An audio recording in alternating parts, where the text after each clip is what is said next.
सभी बच्चों को नमस्कार। मेरा नाम है जगदीश सोलंकी और आप देख रहे हो physics bye Jagdish Solanki YouTube channel. इस चैनल में आप सभी का स्वागत है।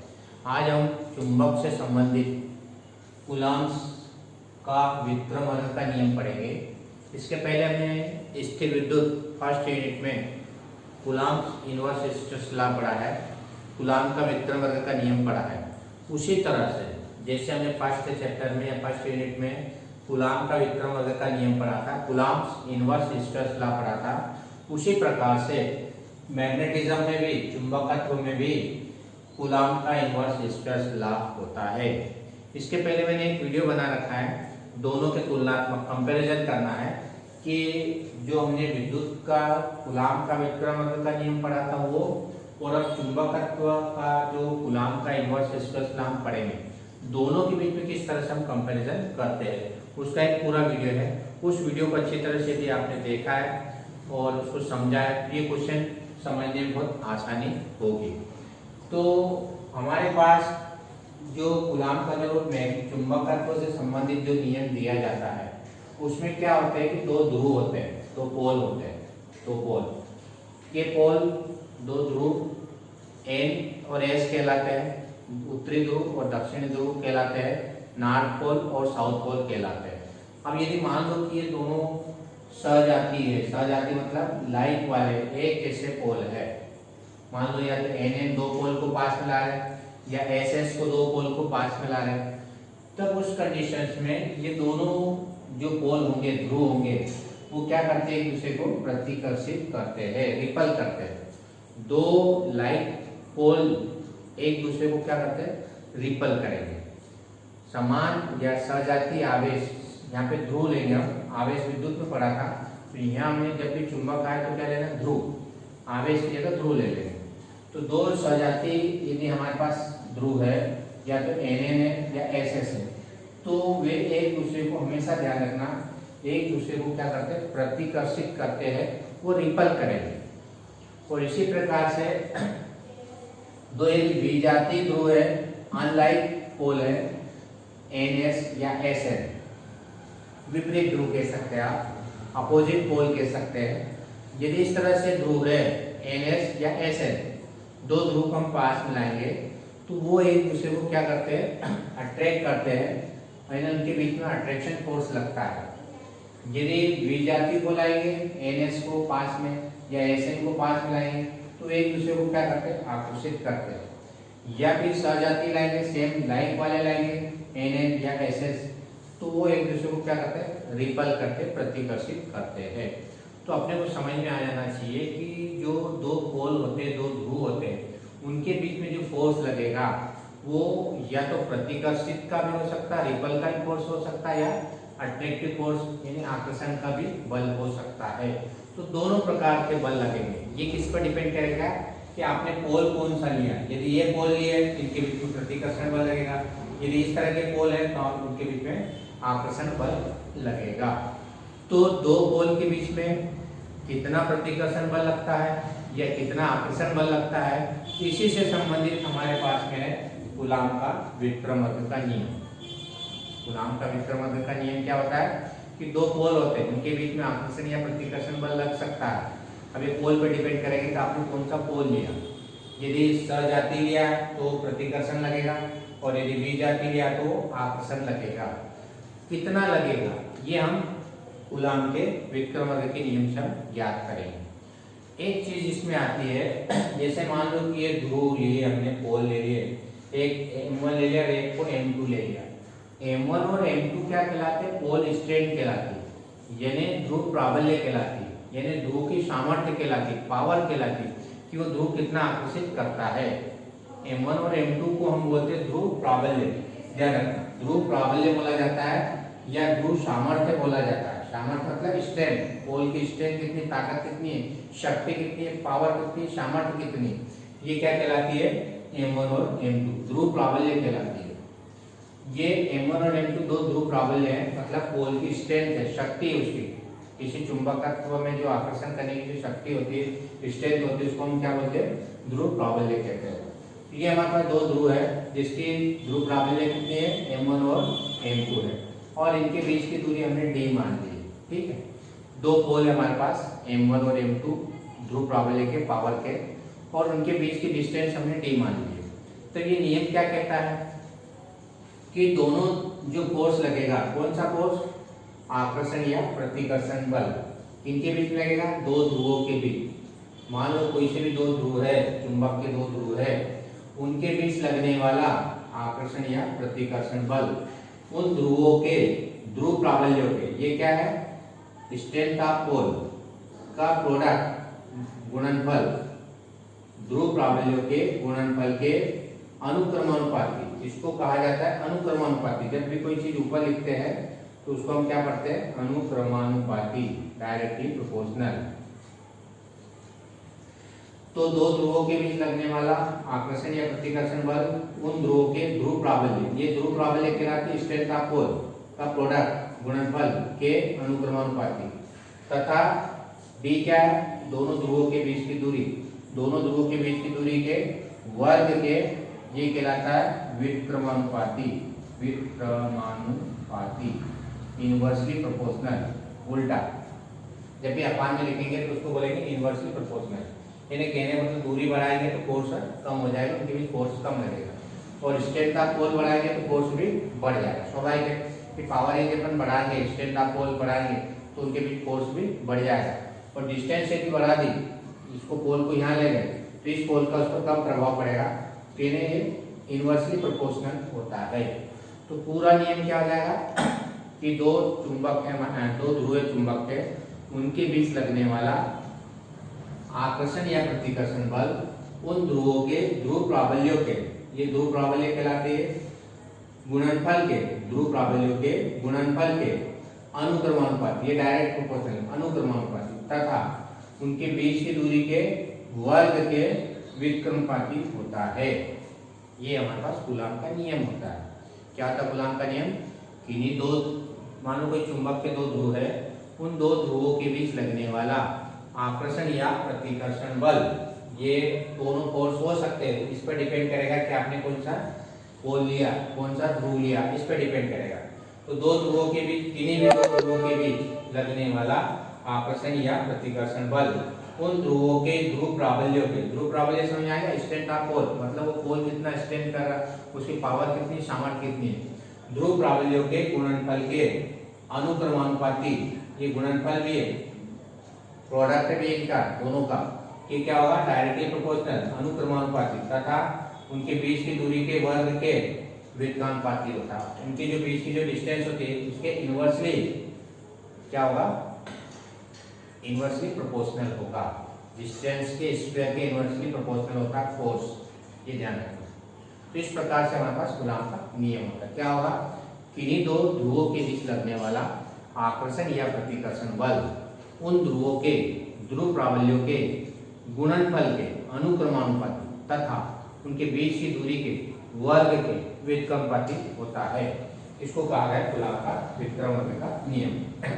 अब इसमें ध्यान रखना है कि यदि ये पहले स्टेप है दूसरे स्टेप है, इन दोनों के लिए अपन कंबाइन कर देते हैं, तो ये तो ऊपर आ रहा है नीचे आ रहा है, तो दोनों को कंबाइन कर देंगे, मिला देंगे, तो ये प्रोपोर्शनल M1 M2 अपन d स्क्वायर आ जाएगा। प्रोपोर्शनलिटी हटाएंगे, समानुपाती हटाएंगे तो ये कांस्टेंट लगता है, और बराबर लगाते हैं के M1 M2 अपॉन d का स्क्वायर। तो ये k जो होता है एक नियतांक होता है, जिसको हम अनुपातिक नियतांक भी कहते हैं, और इसका जो मान होता है वो माध्यम पर निर्भर करता है, साथ में मापन की पद्धति पर भी निर्भर करता है। तो यदि अपन एसआई पद्धति के लिए यदि अपन इसका मान देखें k का, वायु या निर्वात के लिए, यदि हम एयर या वैक्यूम के लिए यदि इसका मान देखें k का, तो प्रैक्टिकली जो मान होता है k का μ0/4π के इक्वल होता है। ये ध्यान रखना है, ये लर्न याद रखना है कि जो एसआई सिस्टम में, एसआई पद्धति में जो कांस्टेंट आता है, ये कांस्टेंट के, इसका जो मान होता है μ0/4π के इक्वल होता है, उसके बराबर होता है। और ये μ0/4π जो होता है, इसका मात्रक ध्यान रखना हेनरी पर मीटर भी होता है, और इसका यदि मान अपन देखें μ0/4π, तो इसका मान 10⁻⁻7 के बराबर भी होता है। इसी का मान इसको हम लिख सकते हैं 10⁻⁻7 बराबर करके, इसको 10⁻⁻7 भी लिख सकते हैं। तो k का मान μ0/4π या 10⁻⁻7 हेनरी पर मीटर होता है। तो इस तरह से ये अपने पास K का मान अपने को याद रखना है। अब ये K का मान याद रख देंगे यहाँ पर म्यू नॉट अपॉन 4 पाई m1 m2 upon d square और म्यू नॉट अपॉन 4 पाई को 10⁻⁷ भी लिख सकते हैं। तो पहले K का मान यहाँ पुट कर दो, रख दो, ये आ जाएगा और इसकी जगह हम 10⁻⁷ रख देना, इसकी जगह 10⁻⁷ रख देंगे। तो ये हमारे पास और फोर्स की यूनिट जो होगी वो न्यूटन में होगी। तो इस तरह से ये हमारे पास फोर्स का फार्मूला हो जाएगा, कूलॉम का व्युत्क्रमण का नियम पूरा हो जाएगा। तो क्या करना है, किन्हीं दो ध्रुवों के बीच लगने वाला आकर्षण या प्रतिकर्षण बल उन ध्रुवों के ध्रुव प्राबल्यों के गुणनफल के अनुक्रमानुपाती तथा उनके बीच की दूरी के वर्ग के विकर्णानुपाती होता है। फिर F समानुपाती m1 m2, m1 और m2 क्या है, पोल स्टेट ध्रुव प्राबल्य है, उन ध्रुवों के आकर्षण करने की क्षमता है, पावर है, उसकी सामर्थ्य शक्ति है। और D क्या है, दोनों ध्रुवों के बीच की दूरी है। इन दोनों को यदि अपन कंबाइन कर देंगे, इसको और इसको कंबाइन कर देंगे क्या आ जाएगा, फिर प्रोपोर्शनलिटी हटा देना, K लगा देना और K का मान ऐसा पद्धति में म्यू नॉट अपॉन 4 पाई लिख देना या 10⁻⁷ रख देंगे। तो ये हमारे पास में ये वाला मान आ जाएगा। अब CGS पद्धति की यदि अपन बात करते हैं तो उस पद्धति में CGS सिस्टम में K का मान 1 होता है, ध्यान रखना। SI में म्यू नॉट अपॉन 4 पाई या 10⁻⁷ होता है। CGS सिस्टम में इसका जो मान होता है K का वो 1 होता है। तो यहाँ यदि 1 रख देते हैं, यहाँ पर यहाँ 1 यदि रख देंगे तो F = m1 m2 upon d square आ जाएगा और फोर्स का मात्रक होगा डाइन। जब भी हम CGS पद्धति पढ़ते हैं तो बल का मात्रक, फोर्स का मात्रक डाइन होता है और यदि SI पद्धति का पूछा जाए तो उसका मात्रक होता है न्यूटन। न्यूटन ध्यान रखना, यहाँ न्यूटन लिखना और यहाँ डाइन, ये d स्क्वायर लिखा, ध्यान रखना d स्क्वायर अपॉन। अब यदि इसमें एक परिभाषा पूछी जाती है एकांक ध्रुव की कि एकांक ध्रुव किसको कहते हैं, ये म्यू नॉट जो होता है वायु निर्वात के लिए, ध्यान रखना म्यू नॉट वायु निर्वात की चुंबकनशीलता कहलाती है, परमेबिलिटी कहलाती है वायु निर्वात की, एयर या वैक्यूम की परमेबिलिटी कहलाती है म्यू नॉट। लेकिन यदि कोई माध्यम रखा हो, वायु अतिरिक्त वायु या वैक्यूम के अतिरिक्त कोई मीडियम आ जाता है, तब हम म्यू नॉट नहीं लिखेंगे, उसके स्थान पर हम म्यू लिखते हैं, ध्यान रखना। म्यू नॉट कब लिखना है, जब वायु यानी एयर और वैक्यूम दिया हो तब, और एयर या वैक्यूम के अतिरिक्त यदि कोई मीडियम आ जाता है, माध्यम आ जाता है, तब उस स्थिति में यहाँ पर म्यू अपॉन 4 पाई लिखना है। तो यहाँ म्यू नॉट के स्थान पर अपन म्यू अपॉन 4 पाई लिखेंगे, कब, जब कोई माध्यम दिया हो तब, कोई अन्य मीडियम दिया तब। तो ये हमारे पास फार्मूला हो जाएगा। ये म्यू क्या कहलाएगी, माध्यम की निरपेक्ष चुंबकनशीलता कहलाती है, एब्सोल्यूट परमेबिलिटी कहलाती है, कोई से मीडियम की एब्सोल्यूट परमेबिलिटी कहलाएगी म्यू। अब यदि एकांक ध्रुव की परिभाषा यदि अपने को देना है, जैसे हमने एकांक आवेश की परिभाषा दी थी, उसी प्रकार से एकांक ध्रुव की हम यहाँ परिभाषा देंगे कि मान लो कि दो हमारे पास ध्रुव है, समान ध्रुव है, m1 = m2। इसका मतलब क्या हुआ कि दोनों ध्रुव समान है, सजाती है, दोनों का मान बराबर भी है और सजाती भी है, एक जैसे ध्रुव है। और वो कहाँ रखे, वायु या निर्वात में। दो समान ध्रुव है और दोनों सजाती है, समान तथा सजाती ध्रुव दोनों समान है, बराबर है और दोनों एक जैसे है, या तो NN ले लो या SS ले लो, दोनों समान भी है और सजाती भी है। कहाँ रखना उनको, वायु या निर्वात में। कितनी दूरी पर रखेंगे, एकांक दूरी पर रखेंगे और उनके बीच में कितना बल लगेगा, 10⁻⁷ न्यूटन का बल क्या लगता है। समान ध्रुव होंगे तो प्रतिकर्षण बल लगेगा, क्योंकि सजातीय ध्रुव के बीच में हमने पढ़ा है कि यदि सजातीय ध्रुव है तो उनके बीच में कौन सा बल लगता है, प्रतिकर्षण बल लगता है। यदि ये चारों मान, ये वाले मान m1 m2 का मान m रखते, वायु निर्वात में रखते, d का मान 1 रखते और f का मान -7 रखते। यदि यहाँ रख देते, मान लो यहाँ पर एक की जगह क्या रखेंगे, एक की जगह आपको 10⁻⁷, तो इसकी जगह -10⁻⁷ और इसकी इक्वल टू 10⁻⁷। m1 और m2 दोनों की वैल्यू कितनी है, m1 और m2 दोनों का मान m है, तो इसकी जगह भी m लिख दो, इसकी जगह भी m लिख दो और d का मान 1 रख दो।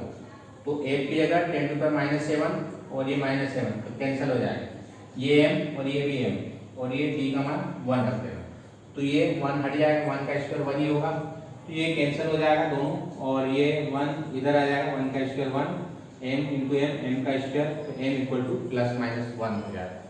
तो इस तरह से जो ध्रुव होगा उसका मान कितना हो जाएगा, यूनिट आ जाएगा, एकांक यूनिट पोल हो जाएगा, एकांक ध्रुव हो जाएगा। अब इसकी डेफिनेशन कैसे देंगे, तो डेफिनेशन यहाँ से देना, ये क्या लिखा अपने, दो समान परिमाण के दो सजातीय आवेश, दोनों के मान बराबर है और दोनों के से सजातीय ध्रुव है। पहले मैंने बोल दिया कि दो पोल लेना, दोनों एक जैसे लेना, या तो NN ले लो या SS ले लो, समान परिमाण के, और उनका स्ट्रेंथ, पोल स्ट्रेंथ भी, शक्ति भी, पावर भी दोनों की समान होना चाहिए। तो समान परिमाण के दो विपरीत आवेश, समान परिमाण के दो सजातीय आवेश वायु निर्वात में एकांक दूरी पर रखे हो, समान परिमाण भी होना चाहिए, उनका मान भी समान होना चाहिए और दोनों ध्रुव एक जैसे होना चाहिए, सजातीय होना चाहिए। समान परिमाण के दो सजातीय ध्रुव वायु निर्वात में एकांक दूरी पर रखे हो तथा वे एक दूसरे को 10⁻⁻60 न्यूटन के बल से प्रतिकर्षित करते हो, तो प्रत्येक ध्रुव को हम क्या कहेंगे, एकांक ध्रुव कहते हैं। तो परिभाषा कैसे लिखेंगे, दो समान परिमाण के सजातीय ध्रुव, परिमाण बराबर है और सजातीय ध्रुव है, दो समान परिमाण के सजातीय ध्रुव वायु निर्वात में, ये डिस्टेंस है, कितनी दूरी पर रखे हो, एकांक दूरी पर रखे हो तथा वे एक दूसरे को 10⁻⁻60 न्यूटन के बल से क्या करते हो, प्रतिकर्षित करते हो। तो प्रत्येक आवेश, प्रत्येक ध्रुव को, आवेश नहीं है ध्रुव है, प्रत्येक ध्रुव को हम एकांक ध्रुव कहते हैं। दो समान परिमाण के सजातीय ध्रुव, दो समान परिमाण के सजातीय ध्रुव वायु निर्वात में, वायु निर्वात में एकांक दूरी पर रखे हो, कितनी दूरी पर रखना है, एकांक दूरी पर रखो तथा वे एक दूसरे को 10⁻⁻60 न्यूटन के एक क्या है, बल, फोर्स से क्या करते हो, एक दूसरे को प्रतिकर्षित करते हैं, रिपल करते हैं। तो प्रत्येक पोल को, प्रत्येक ध्रुव को, ईच पोल को क्या बोलेंगे हम, यूनिट पोल कहते हैं, एकांक ध्रुव कहते हैं। तो इस तरह से हमारे पास में एकांक ध्रुव की डेफिनेशन हो जाती है। इसमें एक चीज है, ये ध्यान रखना है कि एक होता है चुंबकीय ध्रुव, द्विध्रुव, चुंबकीय द्विध्रुव और चुंबकीय आघूर्ण, क्योंकि ये भी पूछे जाते हैं। तो इसको ध्यान रखना है, चुंबकीय द्विध्रुव किसको कहते हैं, कि जब समान परिमाण के, मान लो कि दो ध्रुव है हमारे पास, एक ये ध्रुव है और एक ये ध्रुव, ये M है और ये भी M है, दोनों के मान बराबर है, समान परिमाण है। जब समान परिमाण के हैं, एक ध्रुव में से दो समान परिमाण के ध्रुव है, उस ध्रुव में से एक का ध्रुव प्राबल्य लेना है, दो समान परिमाण के ध्रुव है, उसमें से एक का ध्रुव प्राबल्य लेना M, उसकी पोल स्ट्रेंथ लेना और दोनों ध्रुवों के बीच की दूरी लेना, दोनों पोल के बीच की दूरी लेना। दो पोल है हमारे पास, दो ध्रुव है, दोनों के स्ट्रेंथ बराबर है, यानी M1 M2 की जगह हमने M लिख लिया, ध्रुव प्राबल्य दोनों के बराबर, इसलिए पोल स्ट्रेंथ समझ में आ जाएगी कि वो जो ध्रुव होता है कितना आकर्षित करता है, उसकी स्ट्रेंथ कितनी, शक्ति कितनी, पावर कितनी, सामर्थ्य कितनी, वो पोल स्ट्रेंथ कहलाएगी। तो दो ध्रुवों में से एक ध्रुव का क्या लेना अपने को, पोल स्ट्रेंथ, ध्रुव प्राबल्य लेना और दोनों ध्रुवों के बीच की दूरी, यहाँ से ये ध्रुव दोनों के बीच की दूरी को हमने 2L माना, इन दोनों का जो मल्टीप्लिकेशन होगा, प्रोडक्ट होता है, उस प्रोडक्ट को हम बोलते हैं मैग्नेटिक मोमेंटम, चुंबकीय आघूर्ण। चुंबकीय आघूर्ण किसको कहेंगे, कि जो समान जो दो ध्रुव होते हैं, वो दो ध्रुवों में से एक ध्रुव का ध्रुव प्राबल्य लेना, उसकी पोल स्ट्रेंथ लेना, उसकी शक्ति लेना, पावर लेना, पोल स्ट्रेंथ और दोनों ध्रुवों के बीच की दूरी का गुणनफल चुंबकीय आघूर्ण कहलाता है। इसको अपन कैपिटल M से रिप्रेजेंट करेंगे, कैपिटल M, चुंबकीय आघूर्ण, मैग्नेटिक मोमेंटम। ध्यान रखना, मैग्नेटिक मोमेंटम किसको कहेंगे, कि जो दो ध्रुव होते हैं, समान ध्रुव होते हैं, दोनों की पोल की स्ट्रेंथ एक जैसी होती है, तो उन दो ध्रुवों में से एक ध्रुव का हमको क्या लेना है, ध्रुव प्राबल्य लेना, पोल स्ट्रेंथ लेना, पावर लेना, उसकी पोल स्ट्रेंथ, ध्रुव प्राबल्य, और दोनों ध्रुवों के बीच की दूरी का जो गुणनफल होता है, उस गुणनफल को हम बोलेंगे, क्या बोलेंगे हम, चुंबकीय आघूर्ण। दो ध्रुव है, दो ध्रुव में से एक ध्रुव का क्या लेना है, ध्रुव प्राबल्य। ये दो ध्रुव है, उस दो ध्रुव में से एक का ध्रुव प्राबल्य लेना है, क्यों, क्योंकि दोनों के ध्रुव समान है, ध्यान रखना। ये चुंबकीय द्विध्रुव कहलाता है, जब दोनों ध्रुव एक समान होता है और बहुत पास पास में रखे हो अल्प दूरी पर, तो उसको हम बोलते हैं चुंबकीय द्विध्रुव कहते हैं उसको। जैसे हमने विद्युत द्विध्रुव पढ़ा था कि एक प्लस और एक माइनस को हम अल्प दूरी पर रखते हैं, उसी प्रकार से दो यहाँ ध्रुव होते हैं, उन ध्रुवों को यदि अपन अल्प दूरी पर रखते हैं तो उसको हम बोलते हैं चुंबकीय द्विध्रुव। चुंबकीय द्विध्रुव बोलते हैं उसको, मैग्नेटिक डायपोल। अब चुंबकीय आघूर्ण समझ में आ गया होगा कि जो चुंबक के जो ध्रुव होते हैं उसमें से एक का उसका चुंबकीय ध्रुव प्राबल्य लेना। एम क्या कहलाता है? ध्रुव प्राबल्य। ध्रुव प्राबल्य, किसी चुंबक के दो ध्रुवों में से एक ध्रुव का ध्रुव प्राबल्य, और ये क्या है? दोनों ध्रुवों के बीच की दूरी। दोनों ध्रुवों के बीच की दूरी, इन दोनों का क्या है? गुणनफल क्या कहलाएगा? चुंबकीय आघूर्ण। चुंबक के दो ध्रुव में से एक ध्रुव का ध्रुव प्राबल्य तथा दोनों ध्रुवों के बीच की दूरी के गुणनफल को चुंबकीय आघूर्ण कहते हैं। इसको अपन कैपिटल एम से प्रदर्शित करेंगे। इसका मात्रक यदि पूछे कैपिटल एम का, तो स्मॉल एम का मात्रक हमने पढ़ा था एम्पियर मीटर होता है, याद रखना। स्मॉल एम का मात्रक एम्पियर मीटर और लंबाई का मात्रक, दूरी का मात्रक मीटर, ये हो जाएगा एम्पियर गुणित मीटर का square. Metre into metre, metre का स्क्वायर हो जाएगा एम्पियर मीटर का स्क्वायर। यदि इसकी डायमेंशन पूछे विमा, तो विमा मालूम होना चाहिए एम्पियर की है और मीटर लेंथ की एल होती है, एल का स्क्वायर। तो इस तरह से चुंबकीय आघूर्ण, मैग्नेटिक मोमेंटम की डेफिनेशन, उसका मात्रक और उसकी डायमेंशन, तीनों चीजें अपने को मालूम होना चाहिए। मैग्नेटिक मोमेंटम किसको कहेंगे? कि चुंबक के दो ध्रुवों में से एक ध्रुव का ध्रुव प्राबल्य और दोनों ध्रुवों के बीच की दूरी का गुणनफल, प्रोडक्ट, क्या कहलाएगा? चुंबकीय आघूर्ण कहलाएगा, मैग्नेटिक मोमेंटम कहलाता है। इसका मात्रक कैसे लिखेंगे? इसका एम्पियर मीटर और इसका metre, ampere metre into metre, ampere metre का स्क्वायर। डायमेंशन कैसे लिखेंगे? एम्पियर का ए और मीटर का एल, एल स्क्वायर, इसलिए स्क्वायर लगा देंगे। इस तरह से हमारे पास चुंबकीय आघूर्ण का मात्रक हो जाएगा, परिभाषा आ जाएगी, उसकी विमा हो जाएगा। यदि ये वीडियो आपको अच्छा लगता है तो आप इस वीडियो को अपने दोस्तों के साथ शेयर करें और चैनल को सब्सक्राइब करें और बेल आइकन के बटन को प्रेस करें ताकि आने वाली वीडियो की नोटिफिकेशन आप तक पहुंच जाए। धन्यवाद। जय हिंद, जय भारत, वंदे मातरम।